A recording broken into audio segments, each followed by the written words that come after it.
Fuel efficiency കൊണ്ടും engine reliability കൊണ്ടും ഇന്ത്യക്കാർ ഇരു കൈ നീട്ടി സ്വീകരിച്ചൊരു മോഡലാണ് ടൊയോട്ട എറ്റിയോസ്. 2012 മുതൽ 2018 അവസാനം വരെ എറ്റിയോസ് നമ്മുടെ ഇന്ത്യൻ റോഡ്സിൽ ധാരാളമായിട്ട് നമ്മൾ കാണാനായിട്ടിടയായി. അതിന് കാരണം ഈ വാഹനത്തിൻ്റെ അങ്ങേയറ്റ റിലയബിൾ ആയിട്ടുള്ള ഒരു എഞ്ചിനും വളരെ കുറഞ്ഞ മെയിൻ്റെനൻസ് കോസ്റ്റും വളരെ മികച്ച ഫ്യൂവൽ എഫിഷ്യൻസിയാണ് അതിന് കാരണം. അല്ലാതെ ബിൽഡ് ക്വാളിറ്റി കൊണ്ടോ ഫീച്ചേഴ്സ് കൊണ്ടോ ലുക്ക് വൈസ് കൊണ്ടോ ഒന്നുമല്ല എറ്റിയോസ് ഇന്ത്യയിൽ ക്ലച്ച് പിടിച്ചത്. പക്ഷേ 2018 ഇവൻ നമ്മളെ വിട്ടുപിരിഞ്ഞ് പോയാൽ പിന്നെ എറ്റിയോസിനും ഇതിൻ്റെ സഹോദരൻ അല്ലെങ്കിൽ ഇതിൻ്റെ അനിയനെന്ന് വിളിക്കാവുന്ന എറ്റിയോസ് ലിവയ്ക്കും ഭയങ്കരപ്പെട്ട റീസെയിൽ വിലയാണ്, നമുക്ക് അടുക്കാൻ പറ്റാത്ത വിലയാണ്. പക്ഷേ ഇന്ന് നമ്മൾ കൊണ്ടുവന്നിരിക്കുന്ന ഒരു റീസണബിൾ പ്രൈസിൽ ഒരു എറ്റിയോസ് ആണ്. ഇത് സെയിലിനുള്ളൊരു വാഹനം കൂടിയാണ്. ഇതിൻ്റെ ഡീറ്റെയിൽസ് ഒക്കെ നമ്മൾ വഴിയെ പറയാം. അപ്പോൾ എറ്റിയോസിനെ പറ്റി നമുക്ക് ഒന്ന് ഓടിച്ച് ഒരു വാക്ക് റൗണ്ട് റിവ്യൂ നമുക്ക് നോക്കാം. അപ്പോൾ നമുക്ക് ഇവൻ്റെ മെയിൻ സാധനം തന്നെ കണ്ടിട്ട് റിവ്യൂലോട്ട് കിടക്കാം. എൻജിൻ D4D ഇത് നിങ്ങൾ എവിടെയെങ്കിലും കണ്ടിട്ടുണ്ടോ? ടൊയോട്ടയുടെ മിക്ക വാഹനത്തിലും ഫോർച്യൂണറിലും ടൊയോട്ട ഇന്നോവയിലൊക്കെ കണ്ട് ഒരു സംഭവമാണ് D4D ടെക്നോളജി. ടൊയോട്ടയുടെ അങ്ങേയറ്റ റിലയബിൾ ആയിട്ടുള്ള ഒരു എൻജിൻ, ഒരു ഡീസൽ എൻജിൻ 1.5 ലിറ്റർ. ഇത് തന്നെയാണ് ഇവൻ്റെ മെയിൻ സാധനം. അല്ലാതെ ബിൽഡ് ക്വാളിറ്റി കൊണ്ടോ ഫീച്ചേഴ്സ് കൊണ്ടോ ഞാൻ പറഞ്ഞ പോലെ ലുക്ക് വൈസ് കൊണ്ടോ ഒന്നുമല്ല എറ്റിയോസ് ക്ലിക്കായത്, ഈ ഒരു എൻജിൻ കൊണ്ട് മാത്രമാണ്. അപ്പോൾ ഈ എൻജിൻ നമുക്ക് ഇന്ന് കിട്ടാനില്ല. എറ്റിയോസിന് പകരം വെക്കാൻ ഇന്നൊരു വണ്ടിയും ഇല്ല, അതാണ് യാഥാർത്ഥ്യം. നമുക്ക് ഡിസൈൻ വൈസ് നോക്കാൻ നേരത്ത് കുറച്ച് കോസ്റ്റ് കട്ടിങ്ങും കാര്യങ്ങളൊക്കെ ഫീൽ ചെയ്യും. കാരണം ഇതിൻ്റെ എഞ്ചിന് തന്നെ നല്ലൊരു കോസ്റ്റ് വരും. അതുകൊണ്ട് തന്നെ കമ്പനിക്ക് ഫീച്ചേഴ്സ് കൊടുത്താലോ കൂടുതൽ ബിൽഡ് ക്വാളിറ്റി കൊടുത്താലോ കമ്പനിക്ക് നഷ്ടമാവും. അതുകൊണ്ട് തന്നെ കോസ്റ്റ് കട്ടിങ് നമുക്ക് പല സ്ഥലത്ത് ഫീൽ ചെയ്യും. ഇപ്പോൾ ഈ ഒരു സിംഗിൾ വൈപ്പർ സിസ്റ്റമായി തന്നെ ഒരു ഡ്യുവൽ വൈപ്പർ പോലും കമ്പനി കൊടുത്തിട്ടില്ല. ബിൽഡ് ക്വാളിറ്റി ഒക്കെ കുറച്ച് മോശമാണ്. കാണാനുള്ള ഭംഗിയാലും നമ്മൾ എടുത്തു പറയേണ്ട ഡിസൈൻ മികവോ കാര്യങ്ങളോ ഒന്നുമില്ല. ഫ്രണ്ട് പ്രൊഫൈൽ കാണാൻ നിങ്ങൾക്ക് വളരെ ചെറിയൊരു ഗ്രില്ല്, അതും ബോഡി കളർ തന്നെയാണ് വരുന്നത്. ഒരു ചെറിയ എയർ ഡാം യൂണിറ്റ് കാര്യങ്ങളൊക്കെ കാണാം. വലിയ തരക്കേടില്ലാത്തൊരു ഹലോജൻ ഹെഡ് ലാമ്പ് യൂണിറ്റ്, ചെറിയ ബൾജിങ് കാര്യങ്ങളൊക്കെ വരുന്നൊരു ബോണറ്റ് ഏരിയ, ഇത്രയേ ഉള്ളൂ. ഇനി സൈഡ് പ്രൊഫൈലിൽ പോയിട്ട് അവിടെ എങ്ങനെ ഉണ്ടെന്ന് നോക്കുക. ടൊയോട്ട എറ്റിയോസിൻ്റെ സൈഡ് പ്രൊഫൈൽ നമുക്ക് കാണാം. ഒരു കോമ്പാക്ട് സെഡാൻ സെഗ്മെന്റിൽ വരുന്ന ഒരു വാഹനമാണ് ടൊയോട്ട എറ്റിയോസ്. ഇതിൻ്റെ പ്രധാന കോമ്പറ്റീറ്റേഴ്സ് ആയിട്ട് നമുക്ക് അക്കാലത്ത് കാണാവുന്നത് Maruti Suzuki Dzire, Honda Amaze തുടങ്ങിയ വാഹനങ്ങളൊക്കെയാണ്. ആ ഒരു കാറ്റഗറി പെടുന്നൊരു വാഹനമാണ്. പക്ഷെ അതിനൊന്നുമില്ലാത്ത ഒരു എഞ്ചിനാണ് ഈ വാഹനത്തിനുള്ളത്. അങ്ങേയറ്റം, ഞാൻ വീണ്ടും വീണ്ടും പറയുകയാണ്, റിലയബിൾ ആയിട്ടുള്ള ഫ്യൂൽ എഫിഷ്യൻ്റ് ആയിട്ടുള്ള ഒരു എഞ്ചിനാണ്. എത്ര ലക്ഷം കിലോമീറ്റർ ഓടിയാലും യാതൊന്നും അറിയാത്ത ഒരു കിടുക്കൻ എഞ്ചിൻ. അത് മാത്രമാണ് ഈ വാഹനം പിടിച്ചു നിൽക്കുന്നത്. കാരണം അതുകൊണ്ട് മാത്രമാണ് ഇന്ത്യക്കാർ ഇരു കൈ നീട്ടി സ്വീകരിച്ചെന്ന കാര്യത്തിൽ യാതൊരു സംശയമില്ല. ഇതിന് ഇത്രയും നല്ലൊരു എഞ്ചിൻ ഇല്ലായിരുന്നെങ്കിൽ അങ്ങേയറ്റം ഫ്ലോപ്പായി പോകേണ്ട ഒരു മോഡൽ കൂടിയാണ് എറ്റിയോസ്. പക്ഷേ ഇപ്പോൾ എറ്റിയോസ് എന്ന് പറഞ്ഞു കഴിഞ്ഞാൽ അറിയാം, നമുക്ക് റീസെയിൽ വാല്യൂ കൊണ്ടും ഇന്നത്തെ മാർക്കറ്റിൽ ഹൈ ഡിമാൻഡുള്ള ഒരു മോഡലാണ് എറ്റിയോസ്. സൈഡ് പ്രൊഫൈൽ കാണിക്കാനാണ് നമ്മൾ ഇതൊക്കെ പറഞ്ഞത്. പക്ഷേ ഡിസൈൻ വൈസ് കൂടുതലായിട്ട് എനിക്ക് ഒന്നും പറയാനില്ല ഈ വാഹനത്തിനെ പറ്റി. ഒരു സൈഡ് പ്രൊഫൈൽ എന്ന് മാത്രമേ പറയാനുള്ളൂ. ഇവിടെ എറ്റിയോസ് എന്നുള്ളൊരു ബാഡ്ജിങ് കൊടുത്തിട്ടുണ്ട്.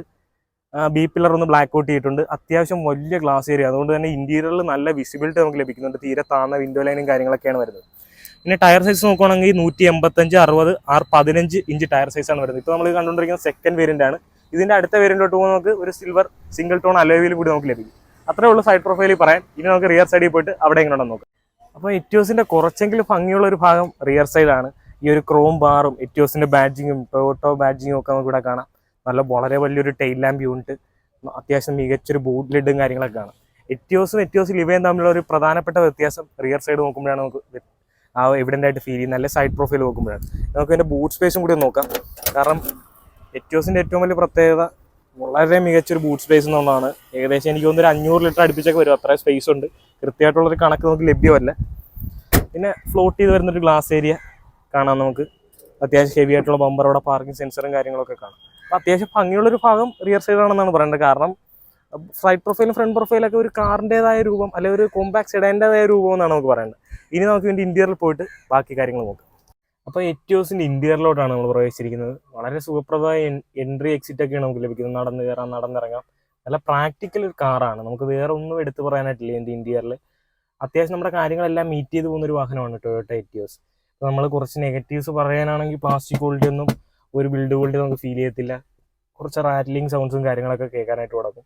പിന്നെ പ്രത്യേകിച്ച് ഫീച്ചേഴ്സ് ഒന്നും ഇല്ല. ഇപ്പോൾ നമ്മൾ പല ആധുനിക വാഹനങ്ങളൊക്കെ കണ്ടിട്ട് ഇതൊക്കെ കാണുമ്പോൾ നമുക്ക് ഒട്ടും ഫീച്ചേഴ്സ് ഇല്ലാത്ത പോലെയൊക്കെ ഫീൽ ചെയ്യും. പക്ഷെ കുറച്ച് യുണീക്കായിട്ടുള്ള സംഭവങ്ങൾ ഇതിലുണ്ട്. ഇപ്പം ഒരു ചാക്ക് അരിയൊക്കെ പതുക്കെ ഇറക്കി വെക്കാനുള്ള ഇത്രയും ഡീപ്പായിട്ടുള്ളൊരു സ്റ്റോറേജ് സ്പേസ് ഇന്നത്തെ കാലത്ത് ഒരു വാഹനത്തിലും എനിക്ക് കാണാൻ സാധിക്കത്തില്ല. പിന്നെ ആ AC യൂണിൻ്റെ ഡിസൈനൊക്കെ തന്നെ കംപ്ലീറ്റ്ലി ക്ലോസ് ചെയ്യാവുന്ന രീതിയിലാണ് കൊടുത്തിട്ടുള്ളത്. അതൊക്കെ വെറൈറ്റി ആയിട്ടുണ്ട്. സ്പീക്കേഴ്സും കാര്യങ്ങളും, ഇവിടെ ചെറിയൊരു സ്റ്റോറേജ് സ്പേസും കാര്യങ്ങളൊക്കെ കൊടുത്തിട്ടുണ്ട്. പിന്നെ മീറ്റർ കൺസോളിലോട്ട് വരുവാണെങ്കിൽ അതും വെറൈറ്റി ആയിട്ട് നടുക്കിൽ വേസ് ചെയ്തിട്ടുണ്ട്.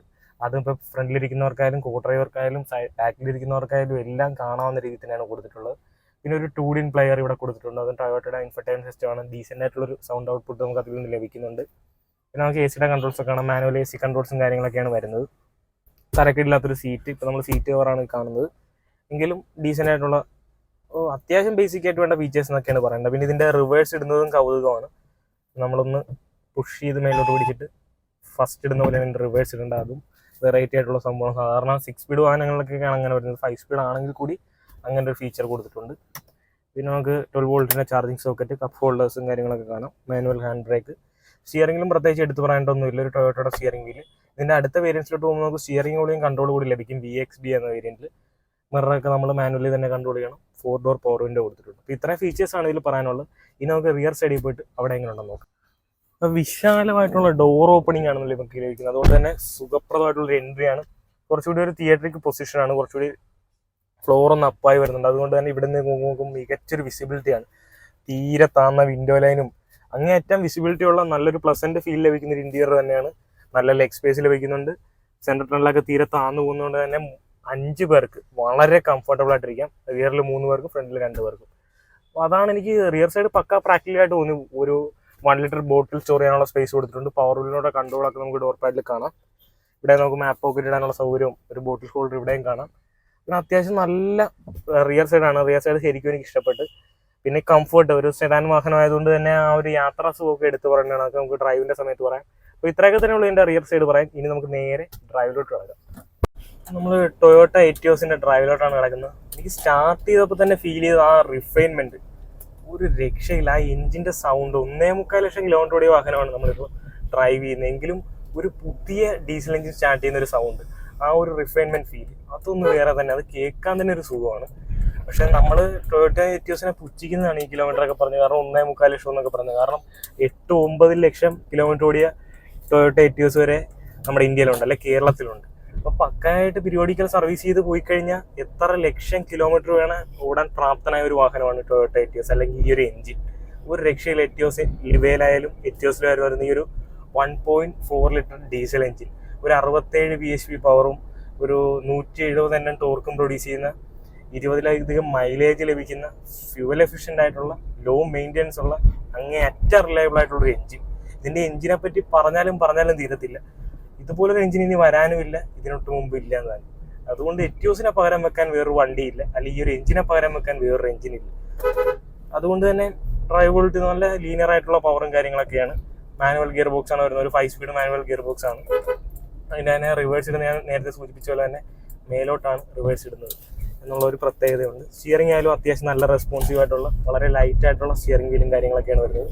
പിന്നെ ഈ വിസിബിലിറ്റി എടുത്ത് പറയുന്നതാണ്. വളരെ മികച്ച ഗ്ലാസ് ഏരിയ, ഫ്ലോട്ട് ചെയ്ത് പോകുന്ന ബോണറ്റ് ഏരിയ ഒക്കെ ആയതുകൊണ്ട് തന്നെ അങ്ങേയറ്റം വിസിബിലിറ്റി ഉള്ള രീതിയിലാണ് നമ്മുടെ സീറ്റിംഗ് പൊസിഷൻ. സ്റ്റിയറിംഗ് വീല് നമുക്ക് ടിൽറ്റ് അഡ്ജസ്റ്റ്മെന്റ് ഉണ്ട്. അതുപോലെ തന്നെ സീറ്റ് നമുക്ക് ഹൈറ്റ് അഡ്ജസ്റ്റ്മെന്റും കാര്യങ്ങളൊക്കെ വരുന്നുണ്ട്. അതുകൊണ്ട് തന്നെ അവരവരുടെ പൊസിഷൻ കണ്ടെത്താൻ എളുപ്പമാണ്. മൊത്തത്തിൽ അടിപൊളിയാണ്. വാഹനം ഇങ്ങനെ ഓടിച്ചൊന്നും നടക്കാൻ ഒരു രക്ഷയില്ല. പിന്നെ ഡീസൽ അങ്ങ് അടിച്ചിട്ട് അങ്ങനെ കിടന്നോളും.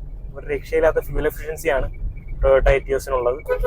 അങ്ങനെ എല്ലാം കൊണ്ടും ഒരു പക്ക പ്രാക്ടിക്കൽ കാറാണ്. നമുക്ക് ഇവനൊരു റീപ്ലേസ്മെന്റ് ഇല്ല എന്ന് തന്നെ പറയേണ്ടി വരും. അമ്മാതിരി ഒരു മുതലാണ് ടൊയോട്ട എറ്റിയോസ് എന്നാണ് എനിക്കിത് ഡ്രൈവ് ചെയ്ത സമയത്ത് ഹൈലൈറ്റ് ആയിട്ട് പറയാൻ വന്നത്.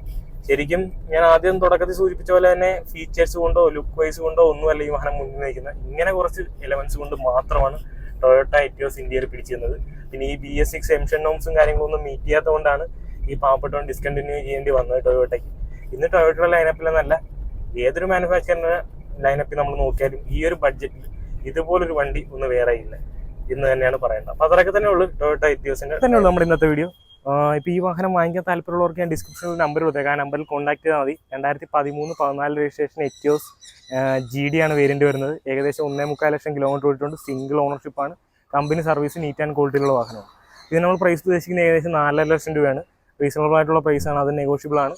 താല്പര്യമുള്ളവർക്ക് കോൺടാക്ട് ചെയ്യാം. അപ്പോൾ അത്രയൊക്കെ തന്നെയുള്ള നമ്മുടെ വീഡിയോ കണ്ട എല്ലാ സുഹൃത്തുക്കൾക്കും നന്ദി, നമസ്കാരം.